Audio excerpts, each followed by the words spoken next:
नमस्कार साथियों, स्वागत है आप सभी का। देखिए, सीटेट एसएसटी पेपर 2 के बारे में आज हमें काफ़ी इंपॉर्टेंट बातें करनी है और ये बातें कुछ होंगी इन पॉइंटों पर। जैसे पहला पॉइंट दिया है, पहली बार में 60 में से 60 हम कैसे ला सकते हैं। अब जरूरी नहीं है हर एक कोई पहली बार दे, लेकिन इस बार जो भी एग्जाम देगा वो 60 में से 60 कैसे मार्क्स लाए अपने एसएसटी के पेपर में। दूसरा पॉइंट हमारा रहेगा कैसे पढ़ना चाहिए हमको, जिससे कि हमारे 60 में से 60 आ जाएं, और उसका तरीका क्या होना चाहिए। जो हमारी बेस्ट पढ़ाई होती है उसका क्या एक पैटर्न होता है, किस तरीके से पढ़ना चाहिए। अगला हमारा पॉइंट रहेगा ऑनलाइन पढ़ें या ऑफलाइन पढ़ें। इसमें कंफ्यूज रहते हैं काफी, इधर उधर से बच्चे सुनते हैं कि ऑनलाइन पढ़ने से ज्यादा बेनिफिट है, ऑफलाइन पढ़ते हैं तो कंसंट्रेशन ज्यादा बढ़ता है, करें तो करें क्या। तो ये कंफ्यूजन भी आज खत्म करेंगे।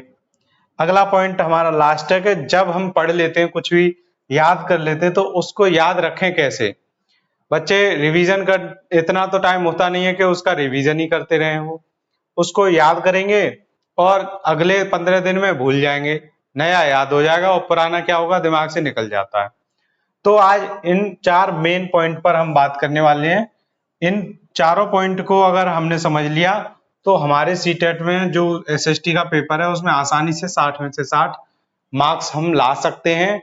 ये जो 60 में से 60 लाने की अगर कोई सोच भी नहीं सकता, वो आप सोच सकते हैं आसानी से।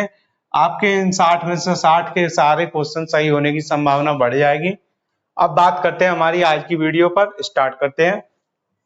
तो मैं आपको बताऊं, पहली बार में अगर आपको 60 में से 60 मार्क्स लाने हैं, उसके लिए सबसे पहले आपको इसका सिलेबस पता होना चाहिए। जैसे कि सबको पता है, मैं बता चुका हूं कि 40 क्वेश्चन आपके आएंगे एसएसटी के और 20 क्वेश्चन आपके आएंगे पेडागोजी के।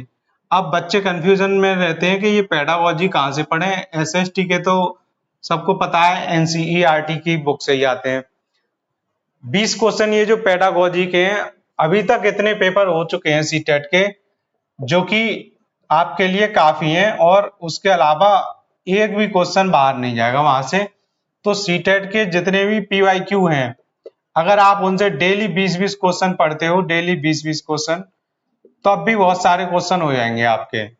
अब ऐसा नहीं है कि सिर्फ यही क्वेश्चन रिपीट हो, इन क्वेश्चन की आपको सॉल्व पेपर वाली बुक लेनी है एक, और उससे इनकी जो एक्सप्लेनेशन दी होती है उसको ध्यान से पढ़ना है। हर एक आंसर की एक्सप्लेनेशन पढ़नी है, जिससे आपको ये पेडागोजी के जितने भी कॉन्सेप्ट हैं एसएसटी से रिलेटेड वो सारे क्लियर हो जाएंगे। जब वो क्लियर हो जाएंगे तो आपकी ये 20 क्वेश्चन की टेंशन खत्म हो जाएगी। सीटेट के जो भी पेपर हैं ऑफलाइन भी होते थे पहले, और बीच में ऑनलाइन शुरू हुए थे। 2 बार ऑनलाइन पेपर हो चुका है सीटेट का, और जब ऑनलाइन हुआ था तो पूरे महीने भर उनके पेपर चलते हैं। जब महीने भर पेपर चलते हैं तो 30-30 करके 60 पेपर कम से कम इसके ऑनलाइन वाले आपको मिल जाएंगे। तो यही आपके लिए सबसे बड़ा प्लस पॉइंट है कि आपके पास सीटेट के पीवाईक्यू की कोई कमी नहीं है। और सबसे अच्छी बात इसकी यही है कि जो इसके पीवाईक्यू होते हैं सेम टू सेम वही पैटर्न रहता है, वही लेवल रहता है। अब थोड़ा बहुत चेंज कर दिया है कथन में, और उसमें दे देते हैं कारण और कथन में क्वेश्चन को कि क्या कारण सही है या कथन सही है या दोनों सही है। तो इस तरीके से बस इन्होंने ये नया बदलाव शुरू किया है, जिससे कि वो होता है ना, एक नयापन आना चाहिए। हमेशा सबको पता पड़ गया आप सीटेट का पेपर ऐसा है तो हर कोई आसानी से पास कर सकता है अगर थोड़ा भी पढ़ ले तो उसके लिए इन्होंने थोड़ा पैटर्न बदला है। इनकी भी तो बेइज्जती होती है कि हम हर बार पेपर सेम टू सेम बनाते हैं और बच्चे भी कर देते हैं, फिर भी बहुत से बच्चे रह जाते हैं। तो उनके लिए इन्होंने क्या किया कि जो बच्चे सीटेट को काफी सरल समझते हैं तो उन्होंने कथन कारण में इसको बदल दिया है। पिछली बार से ही ऐसा स्टार्ट किया है इन्होंने, तो वो तो इनका पैटर्न बदलने की बात रही। आएगा पूरा पेपर इसके जो पीवाईक्यू है उन्हीं में से पेडागोजी का। तो आपको इन 20 क्वेश्चन से कोई टेंशन नहीं लेनी है, इनको आपने खत्म करना है सबसे पहले। अब बात करते हैं ये 40 क्वेश्चन एसएसटी के जो एनसीईआरटी से पढ़ते हैं हम। तो ये एनसीईआरटी के लिए आपको कैसे पढ़ना चाहिए, ये मेन बात आती है। अब हमारी दूसरा पॉइंट स्टार्ट होगा इसी से। तो जो एनसीईआरटी है, जैसा कि मैंने आपको अभी कुछ क्लासों में बताया है कि संसाधन वाला पूरा चैप्टर पढ़ा दिया है, तो उस चैप्टर से भी आपको देखा होगा आपने कि मैं आपके लिए 1 लाइन के नोट्स लिखता हूं। तो 1 लाइनर नोट्स रहते हैं आपके एनसीईआरटी है। अगर कोई और टीचर मुझसे भी अच्छा पढ़ा रहा है जो आपको समझ में आ रहा है तो आप वहां से पढ़िए। लेकिन आप एक गलती करते हैं इसमें कि आप क्या करते हैं कि उसका स्क्रीनशॉट लेकर रख लेंगे अपने मोबाइल में, या फिर जो वो टीचर पीडीएफ प्रोवाइड करा देंगे वो रख लेंगे। चाहूं तो मैं भी ये पूरे बोर्ड की एक स्लाइड का एक आपको पूरी की पूरी हर एक स्लाइड का पीडीएफ बनाकर आपको टेलीग्राम पर मैं आपको उपलब्ध करवा दूं, लेकिन मैं ऐसा नहीं करता हूं, जिससे कि आपको ये आलस ना रहे। जिसको पढ़ना होता है वो क्या करेगा, खुद से उनके नोट्स बनाएगा अपनी कॉपी पर लिख लिख कर, तो आपका जो कॉन्सेप्ट है वो बिल्कुल क्लियर होगा आपके साथ के साथ।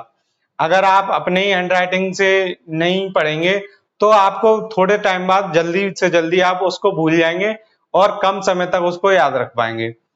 अब अगर आप खुद से लिखेंगे तो आपका माइंड एक्टिव रहेगा, आपकी बॉडी एक्टिव रहेगी लिखने से।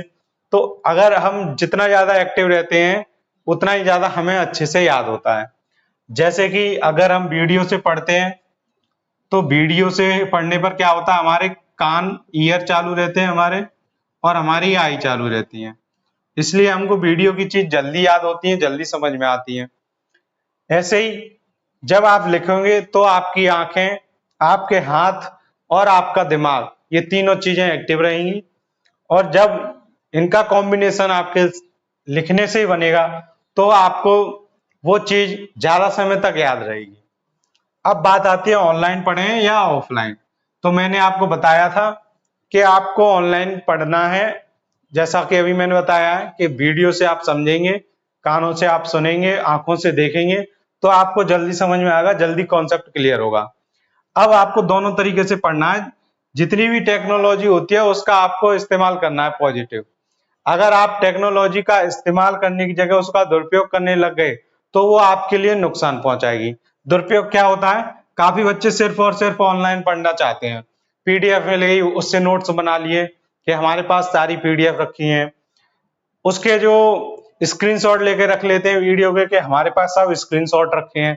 तो ये हो गया इसका ऑनलाइन का दुरुपयोग। इसका उपयोग यही है कि आप सुने, देखें, समझें अच्छे से, और उसके बाद खुद के जो नोट्स हैं उनको बनाएं और ऑफलाइन फिर उसका रिवीजन करें, उसको पढ़ें। तो हमको ये दोनों ही चीज लेके चलनी है, ये भी और ये भी, ऑनलाइन भी पढ़ना है और ऑफलाइन भी पढ़ना है। बस मेन बात यही है कि आपको सिर्फ और सिर्फ ऑनलाइन पर वीडियो से समझना है, ना कि उसके नोट्स और उसके स्क्रीनशॉट रखने हैं। आपको अपने हैंडराइटिंग में अपने नोट्स लिखने हैं और उनको ऑफलाइन फिर अपनी कॉपी पर खुद से पढ़ना है। अब लास्ट पॉइंट हमारा आता है याद कैसे रखें। याद रखने के लिए सबसे ज्यादा सरल तरीका है कि जब भी आप कोई भी क्वेश्चन अपने दिमाग में एक दो बार रिपीट करते हो कि इस क्वेश्चन से और क्या क्वेश्चन बन सकता है, क्वेश्चन पर ही क्वेश्चन करते हो आप, तब आपको वो क्वेश्चन जो आपने पहला क्वेश्चन पढ़ा है वो अच्छे से समझ में आ जाता है, और जो अगला क्वेश्चन जो आपने खुद से बनाया है उसमें थोड़ी बहुत दिक्कत आती है, लेकिन इस वजह से आपको पहला क्वेश्चन अच्छे से याद हो जाएगा। दूसरी बात, आपको याद रखने का सिर्फ एक ही उपाय है कि आपको ज्यादा से ज्यादा प्रैक्टिस पेपर करने हैं। और इनकी प्रैक्टिस आप कहां से करेंगे, जैसे ही आपका चैप्टर खत्म होता है आप पीवाईक्यू उठाइए और ये पूरे 40 के 40 क्वेश्चन पढ़िए। उसमें से आपको उस चैप्टर के जो भी क्वेश्चन दिखाई दें उनको अच्छे से पढ़िए, उनकी एक्सप्लेनेशन पढ़िए इसी बुक में से, जिसमें पेडागोजी के दिए पूरे एसएसटी के एक ही पेपर में आते हैं, एक ही बुक में आ जाएंगे सारे पेपर। तो उसमें फिर आप इन 40 क्वेश्चनों को ढूंढ ढूंढ कर आप जब पढ़ेंगे, जो आपने चैप्टर याद किया है उसी के क्वेश्चन देखेंगे, तो आपको काफी आसानी से याद रहेगा कि ये क्वेश्चन पेपर में ऐसे आया था, इसी चैप्टर से आया था। तो इस तरह से आप उसको आसानी से याद रख सकेंगे। यकीन मानिए, जब हम एग्जाम में कोई क्वेश्चन देख लेते हैं पहली बार और फिर उसका आंसर घर पे आके देखते हैं तो हमको बहुत अच्छी तरह याद रहता है वो क्वेश्चन, उसको हम भूल नहीं सकते। ऐसे ही आप जब भी प्रैक्टिस करें तो पहले पेपर में ये देखें कि इसका आंसर होगा क्या, खुद से करके देखें। उसके बाद जब आपको अगर वो आंसर ना समझ में आए तब वो आप अपने नोट्स में से देखें कि इसका आंसर क्या है। और जब वो आप देख लेंगे बिल्कुल ये सोच के जैसे आपने पेपर किया है सेम टू सेम वैसे ही आप वहां पर अपनी प्रैक्टिस करते हैं, तब आपको वो याद रहता है हमेशा के लिए।